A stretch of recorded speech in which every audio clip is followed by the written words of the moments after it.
Hello साथियों, नमस्कार। आपका स्वागत है डीएनएस एग्जाम वॉरियर्स में। आज प्रैक्टिस सेट नंबर है 17। प्रैक्टिस सेट नंबर है 17। इससे पहले हम 16 प्रैक्टिस सेट कर चुके हैं और एक 10 प्रैक्टिस सेटों का रिवीजन सेट भी कर चुके हैं। अगर आप उनसे नहीं जुड़े हैं तो आप इस प्रैक्टिस सेट के साथ साथ आप उनको भी लेकर चलिए। ये प्रैक्टिस सेट एसएससी जीडी और यूपी पुलिस दोनों के लिए चल रहे हैं, जो कि आरडब्ल्यू पर नवीन शर्मा सर लेते हैं। अवतार 2.0 उसी का प्रैक्टिस सेट का जो फास्ट रिवीजन है वो हम कराते हैं। तो आप इससे जुड़िए और अपनी तैयारी को मजबूत बनाइए। और इस क्लास की पीडीएफ या हैंड राइटिंग नोट्स जो हैं वो मेरे Telegram channel DNS exam warriors पर अपलोडेड मिल जाएंगे आपको। तो आप वहाँ से आप डाउनलोड कर सकते हैं और प्रिंट आउट भी निकलवा सकते हैं। तो चलिए शुरू करते हैं बिना किसी देरी के। तो पिछले प्रैक्टिस सेट के जो 5 रिवीजन प्रश्न हैं वो कुछ इस प्रकार हैं कि केंद्रीय जूट अनुसंधान संस्थान कहाँ है, तो ये कोलकाता में है। अगर शब्दम किस शास्त्रीय नृत्य का प्रयुक्त शब्दावली, शब्दम किस शास्त्रीय नृत्य में यूज किया जाता है, तो ये भरतनाट्यम में प्रयोग किया जाता है। छोलिया कहाँ का नृत्य है, जो छोलिया कहाँ का नृत्य है, उत्तराखंड का नृत्य है। लोक लेखा समिति में कुल कितने सदस्य होते हैं, तो 22 सदस्य होते हैं। 15 लोकसभा से और 7 राज्यसभा से होते हैं। स्थायी बंदोबस्त व्यवस्था के जनक कौन है, तो कॉर्नवालिस हैं, जिसकी स्थायी बंदोबस्त कब 1793 में। पहला क्वेश्चन है, मेहरी और गोटीपुआ शब्द किस भारतीय शास्त्रीय नृत्य शैली से संबंधित हैं, तो किससे हैं, तो ये ओडिसी से हैं। और ओडिसी से कुछ और हैं, जैसे त्रिभंग मुद्रा हुआ, मंगलाचरण हुआ, पल्लवी हुआ और थारी झंग हुआ। ये किससे हैं, तो ये ओडिसी से संबंधित शब्दावली हैं। उसी प्रकार कुचिपुड़ी से हैं, मंडूक हुआ, जलचित्र हुआ और तरंगम हुआ, किससे हैं, कुचिपुड़ी से हैं। इसी प्रकार सत्रिया से कहने क्या है, अंकिया नाट और भवना है, भवना। मणिपुरी से थांगटा और संकीर्तन। और मणिपुर का जो थांगटा ये मार्शल आर्ट भी है मणिपुर का। दूसरा क्वेश्चन है, भारत की जनगणना 2011 के अनुसार किस राज्य में मतलब किस राज्य की पहचान की जिसमें जनसंख्या घनत्व 1000 वर्ग प्रति वर्ग व्यक्ति से अधिक था, तो किसका था, राजस्थान का। अगर सबसे कम पूछा जाए तो सबसे कम किसका था, तो सबसे कम था अरुणाचल प्रदेश का, 17 व्यक्ति पर वर्ग किलोमीटर। सेकंड नंबर मिजोरम है, थर्ड नंबर पर सिक्किम है। सबसे ज़्यादा जनसंख्या घनत्व वाला राज्य कौन है, तो बिहार है, जहाँ कितना 1102 है। और सर्वाधिक जनसंख्या घनत्व वाला अगर यूटी पूछा जाए तो दिल्ली है, जहाँ पर 11,297 है। और भारत की जनसंख्या घनत्व पूछा जाए तो 382 व्यक्ति वर्ग प्रति वर्ग किलोमीटर में निवास करते हैं। तीसरा क्वेश्चन है, कुलांद लेम किस राज्य में मनाया जाता है, तो ये कहाँ मनाया जाता है, नागालैंड मनाया जाता है। और नागालैंड का एक कौन सा हॉर्नबिल है, जो 10 दिनों का त्यौहार है और ये 2000 से मनाया जाता है। ये 1 दिसंबर से लेकर 10 दिसंबर के दिन मनाया जाता है। ये नागालैंड के स्थापना दिवस के रूप में मनाया जाता है। और नागालैंड के ऐसे हुआ सेक्रेनई हुआ और बुसुदीमा हुआ और तुलनी, ये कहाँ का है, तो ये नागालैंड के हैं। केरल का आप याद रखिए, मकरविलक्कू और अरट्टू कहाँ के, केरल के हैं। एमपी का क्या है, निवाड़ उत्सव और लोकरंग कहाँ का है, तो ये एमपी का है। इसी प्रकार पंजाब का क्या है, छप्पर उत्सव और होला मोहल्ला, ये कहाँ के हैं, तो ये पंजाब के हैं। चौथा क्वेश्चन है, द ग्रेट इंडियन नोवेल किसकी मतलब इसके लेखक कौन है, तो शशि थरूर हैं। और कुछ शशि थरूर की और पुस्तकें हैं, जैसे एंड एरा और डार्कनेस किसकी है, तो ये शशि थरूर की है। दी प्रेडोक्सेबल पीएम किसकी है, तो ये किसकी है, तो ये शशि थरूर की है। अम्बेडकर ए लाइफ किसकी है, तो ये भी शशि थरूर की है। पैक्स इंडिया ये किसकी है, शशि थरूर की है। और पूछा है, केरला गोड्स ऑन कंट्री किसकी है, तो ये है शशि थरूर की। और पूछा जाए, राइट ए लव स्टोरी किसकी है, तो ये शशि थरूर की है। और शो बिजनेस किसकी है, तो ये शशि थरूर की है। पांचवा क्वेश्चन है, भारत में किस राज्य में राष्ट्रीय खेल दिवस रूप में मनाया जाता है, तो भारत में किस वर्ष में राष्ट्रीय खेल दिवस के रूप में मनाना शुरू किया, तो कब शुरू किया, 2012 में। और पहली बार कब मनाया, तो 21 अगस्त 2012 में मनाया। ये गलत हो गया, यहाँ लिखिएगा 21 अगस्त 2012। 21 अगस्त 2012 को मनाना पहली बार मनाया। मेजर ध्यानचंद कहाँ, तो ये प्रयागराज में। और मेजर ध्यानचंद जो खेल रत्न, इनकी बुक का नाम क्या है, तो ये बुक है गोल। ये कैप्टन कौन से कैप्टन में ओलंपिक बने, तो कौन से ओलंपिक में कैप्टन बने थे, तो बर्लिन ओलंपिक 1936 में। इंटरनेशनल खेल दिवस कब 6 अप्रैल 2014 को मनाया जाता है। ओलंपिक दिवस कब मनाया जाता है, 23 जून 1894 को इसकी स्थापना हुई, लेकिन ये स्टार्ट कब से हुआ, तो ये 1948 से स्टार्ट हुआ। छठवां क्वेश्चन है, मोहिनी अट्टम चित्रबम अट्टाराकबम पुस्तक किसने लिखी, तो कलामंडलम कल्याणी कुट्टी अम्मा ने लिखी। ये मदर ऑफ मोहिनी अट्टम भी कहा जाता है। इनकी पुत्री कौन है, स्मिता राजन। ये भी किससे हैं, तो ये भी मणिपुरी से मोहिनी अट्टम से संबंधित हैं। अगर पूछा जाए बाली यात्रा भारत के किस राज्य के सांस्कृतिक उत्सव है, तो ये उड़ीसा का है, कि जहाँ धानु यात्रा जो कि 8 किलोमीटर की मनाई जाती है, सबसे लंबा बड़ा मतलब एशिया का सबसे बड़ा ओपन एयर थिएटर है।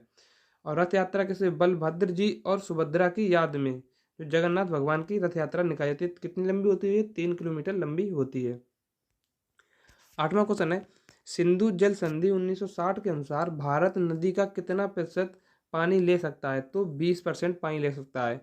कुछ नदियां हैं जिसका भारत 80% करता है यूज, तो कौन, राबी सतलज ब्यास जो भारत 80% करेगा, और पाकिस्तान करेगा सिंधु झेलम चेनाब का 80% यूज। आगे देखते हैं 9वां क्वेश्चन क्या कहता है, गांधी सागर वन्य जीव अभ्यारण्य कहाँ है, तो ये मध्य प्रदेश में है। कहाँ, मध्य प्रदेश में है। और एक और मध्य प्रदेश में कौन है, राता पानी कहाँ का है, मध्य प्रदेश का है। और अगर पूछा गांधी सागर बांध कहाँ है, ये भी मध्य प्रदेश में है। नागालैंड का कौन सा वन्य जीव अभ्यारण्य, तो फकीम। और असम का कौन सा है, तो पोबी तोरा कहाँ का है, असम का है। कर्नाटक का कौन है, गुड़बी कहाँ का है, कर्नाटक का। 10वां क्वेश्चन है, राज्य विधान परिषद के सदस्यों की राज्य विधान परिषद के देश सदस्यों को राज्यपाल द्वारा मनोनीत करता है, तो कितने सदस्यों को राज्यपाल मनोनीत करता है, तो 1/6 सदस्यों को मनोनीत करता है। आर्टिकल 169 कहता है कि विधान परिषद में जो सदस्य शामिल होंगे उनको विधायक कितना करेंगे, 1/3, स्थानीय बोर्ड कितना करेगा, 1/3, अध्यापक कितना करेंगे, 1/12 जो कि 3 साल तक पढ़ा चुके हों, और स्नातक करें वो कितने, 1/12। अगर पूछा जाए कितने राज्यों में विधान परिषद है, तो विधान परिषद 6 राज्यों में, कौन, यूपी, बिहार, महाराष्ट्र, कर्नाटक, आंध्र प्रदेश और तेलंगाना, ये 6 राज्य हैं जहाँ क्या है, विधान परिषद है। 11वां क्वेश्चन है, किस वर्ष में राष्ट्रीय मानवाधिकार आयोग का गठन किया गया, तो कब किया गया, 1993 में किया गया। और राष्ट्रीय मानवाधिकार आयोग को क्या कहते हैं, NHRC कहते हैं। इसका हेडक्वार्टर कहाँ है, तो इसका हेडक्वार्टर है नई दिल्ली में। और इसके पहले अध्यक्ष कौन है, तो रंगनाथ मिश्र हैं। कौन, रंगनाथ मिश्र। वर्तमान कौन है, अरुण मिश्रा हैं। अगर पूछा जाए NRC की राष्ट्रीय मानवाधिकार आयोग की स्थापना किस आयोग से की गई, तो ये पेरिस 1991 पेरिस समझौता के आधार पर 10 दिसंबर को मानवाधिकार दिवस मनाया जाता है। और इसमें सदस्य कितने होते हैं, तो एक अध्यक्ष होता है, 5 पूर्वकालिक सदस्य होते हैं, और 7 डीम्ड सदस्य होते हैं। टोटल कितने हो गए, 13 सदस्य हो गए। 12वां क्वेश्चन है, वर्ष 1955 में राजपथ का आयोजित गणतंत्र दिवस पर मुख्य अतिथि कौन थे, तो ये पाकिस्तान के थे जनरल मलिक गुलाम मोहम्मद। और अब राजपथ का नया नाम क्या कर दिया गया है, कर्तव्य पथ कर दिया गया है। कर्तव्य पथ कर दिया गया है। अब आगे देखते हैं, और 2023 में कौन आएगा, तो 2023 में अब्देल फतेह सीसी आएंगे। कौन, अब्देल फतेह सीसी आए थे। गोखले के अनुयायी नारायण मल्हार जोशी ने किस वर्ष में बम्बई में सोशल सर्विस लीग की स्थापना की, तो कब की, तो 1911 में की। और गोखले ने 1905 में क्या किया, सर्वेंट ऑफ इंडिया सोसाइटी की स्थापना। उपनाम क्या है इनका, तो भारत का गिलस्टोन कहा जाता है इन्हें। और 1905 में ही कांग्रेस के अध्यक्ष बने थे। और कौन सा अधिवेशन हुआ था, तो बनारस का अधिवेशन हुआ था। अखिल भारतीय ट्रेड यूनियन कांग्रेस की स्थापना 1920 में किसने की, लाला लाजपत राय ने की। 14वां क्वेश्चन है, किस शासक ने प्राचीन भारत में दक्कन के सातवाहन राज्य को मजबूत किया, तो किसने किया, गौतमी पुत्र सातकर्णी ने किया। और सातवाहन की स्थापना किसने की, तो सिमुक ने स्थापना की। और राजधानी क्या, प्रतिष्ठान या पैठान कहते हैं। वैश्वीकरण के संदर्भ में एफडीआई एक महत्वपूर्ण शब्द है। तो एफडीआई में आई का क्या अर्थ है? आई का अर्थ है इन्वेस्टमेंट, और इसे एफडीआई को हिंदी में क्या कहते हैं? प्रत्यक्ष विदेशी निवेश कहते हैं। और एफडीआई को अंग्रेजी में क्या कहते हैं? तो फॉरेन डायरेक्ट इन्वेस्टमेंट कहते हैं, फॉरेन डायरेक्ट इन्वेस्टमेंट। इसी प्रकार जीडीपीएफसी को क्या कहते हैं? Gross domestic product at factor cost.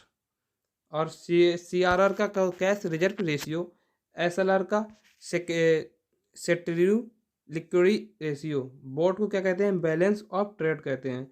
और बीओपी को क्या कहते हैं? बैलेंस ऑफ पेमेंट कहते हैं। 16वां क्वेश्चन है, शरीर का रक्तचाप यानी कि ब्लड प्रेशर मापने के लिए किस उपकरण का उपयोग किया जाता है? तो स्फिग्मोमीटर का। किसका? स्फिग्मोमीटर का। स्टेथोस्कोप हृदय की धड़कन को नापता है। थर्मामीटर क्या करता है? तापमान को मापता है। इंसुलिन की खोज किसने की? तो सॉरी, बैटिंग और बेस्ट ने की। हार्वे ने क्या किया? तो रक्त परिसंचरण की खोज की। रोनाल्डो रोस ने किसने की? तो मलेरिया परजीवी की खोज की। और इंसुलिन क्या करता है? शुगर को नियंत्रित करता है। लिस्ट ऑफ ब्रांड एम्बेसडर, तो जो 2023 में कुछ ब्रांड एम्बेसडर बने हैं उनके कुछ क्या हैं? जैसे भारतीय स्टेट बैंक हुआ, लेज हुआ, जियो मार्ट हुआ, और ड्रोन स्टार्टअप गरुड़ एरोस्पेस, किसके ब्रांड एम्बेसडर कौन बने? तो MS धोनी बने। बंगाल राज्य के ब्रांड एम्बेसडर कौन बने? तो सौरव गांगुली, बंगाल राज्य त्रिपुरा पर्यटन और बंधन बैंक के। इसी प्रकार प्यूमा इंडिया के नए ब्रांड एम्बेसडर कौन बने? तो मोहम्मद शमी बने। चुनाव आयोग का राष्ट्रीय आइकन कौन बना? तो राजकुमार राव बने। स्टार्ट स्पोर्ट के कौन बने? तो ऋषभ पंत बने। सेवलॉन इंडिया के एशिया मतलब दुनिया के पहले हैंड एम्बेसडर कौन बने? तो सचिन तेंदुलकर बने।